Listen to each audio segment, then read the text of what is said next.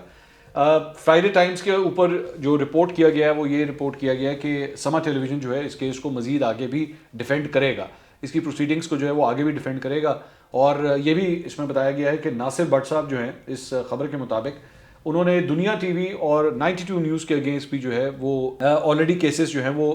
کیے ہوئے ہیں. دنیا نیوز اور 92 نیوز کے اگینسٹ بھی جو ہے انہوں نے کیسز کیے ہوئے ہیں. جیو کے اوپر بھی انہوں نے کیا تھا, لیکن جیو کا معاملہ, جیو کے ساتھ جو ہے ان کی سیٹلمنٹ جو ہے وہ آؤٹ آف کورٹ سیٹلمنٹ ہو گئی تھی, اور اس کے بعد شاہزیب خان زادہ نے ان کا 25 منٹ کا انٹرویو بھی کیا تھا اور معاملہ جو ہے وہ وہاں ان کے ساتھ تو ختم ہو گیا تھا. لیکن باقی جگہوں کے اوپر جو ہے وہ یہ معاملات ابھی بھی چل رہے ہیں. اچھا یہ بات ذہن میں رکھیے گا کہ ناصر بٹ جو ہیں یہ ریسنٹلی انہوں نے جو ایئر وائی نیوز کے براڈ کاسٹر ہیں جو یو کے سے ایئر وائی چینل کو وہاں پہ براڈ کاسٹ کرتے ہیں, ان کے اگینسٹ بھی جو انہوں نے کیس ہے وہ وہاں پہ جیتا تھا, اور اس کے اندر بھی ان کو کوئی ڈیفیمیشن کی اماؤنٹ بھی جو ہے وہ وہاں پہ ملی تھی, کیونکہ مختلف پاکستان کے چینلز کے اوپر جو ہے وہ ان کے اوپر جب جس قسم کے الفاظ استعمال کیے گئے تھے تو اس کی وجہ سے انہوں نے ڈیفیمیشن کیسز کیے تھے. اچھا انٹرسٹنگلی بڑی حیران کن بات ہے کہ چند چینلز, نام میں نہیں لوں گا, میرے خیال میں شاید آپ خود ہی سمجھ آئیں گے, کہ انہوں نے ریسنٹلی اب ایک کام شروع کیا ہے کہ جس جگہ کے اوپر وہ اس قسم کے الزامات لگا رہے ہوتے ہیں نا, بڑے سیریس قسم کے جس میں ان کو بھی شک ہوتا ہے کہ ہمارے اوپر اس پہ ڈیفیمیشن ہو جائے گی, وہ چیزیں وہ پاکستان میں تو چلا دیتے ہیں, لیکن اب جو یو کے کی بیم ہوتی ہے, یو کے لیے جو براڈ کاسٹ ہو رہا ہوتا ہے نا, وہاں پہ یہ چیزیں نہیں چلاتے, کیونکہ وہ پتہ ہے کہ وہاں پہ اگر کیس ہو گیا نا تو ہمیں بہت زبردست قسم کی پینلٹی پڑے گی, تو اس چیز سے وہ کتراتے ہیں, وہ پاکستان میں چلا دیتے ہیں. آپ اس بات سے اندازہ لگائیے کہ پاکستان کے اندر جو لاز ہیں, پاکستان کے اندر جو ڈیفیمیشن کی صورتحال ہے وہ کتنی ویک ہے, اور یو کے اندر کتنی اسٹرکٹ ہے, کہ ان چینلز کے اوپر بیٹھے ہوئے اس قسم کے جو تجزیہ کار ہیں وہ یہاں پہ جو بات کرتے ہیں وہ 100 دفعہ سوچتے ہیں کہ وہ چیز جو ہے ہم وہاں پہ چلائیں یا نہ چلائیں, کیونکہ وہاں پہ پکڑی جائے گی. یہاں پہ خیر ہے, یہاں پہ کوئی فرق نہیں پڑتا, یہاں پہ جس کے مرضی جو مرضی بول دو, کیا فرق پڑتا ہے. یہاں پہ کئی ایسے کیسز ہیں ڈیفیمیشن کے پاکستان کے اندر, پتہ نہیں کتنی دیر سے چل رہے ہیں, ان کا کوئی پرسان حال نہیں ہے, بس اسی طرح ہرا اڑی کے اندر جو ہے وہ چل رہے ہیں. اگلے ولاگ میں دوبارہ ملاقات ہوگی. اللہ حافظ.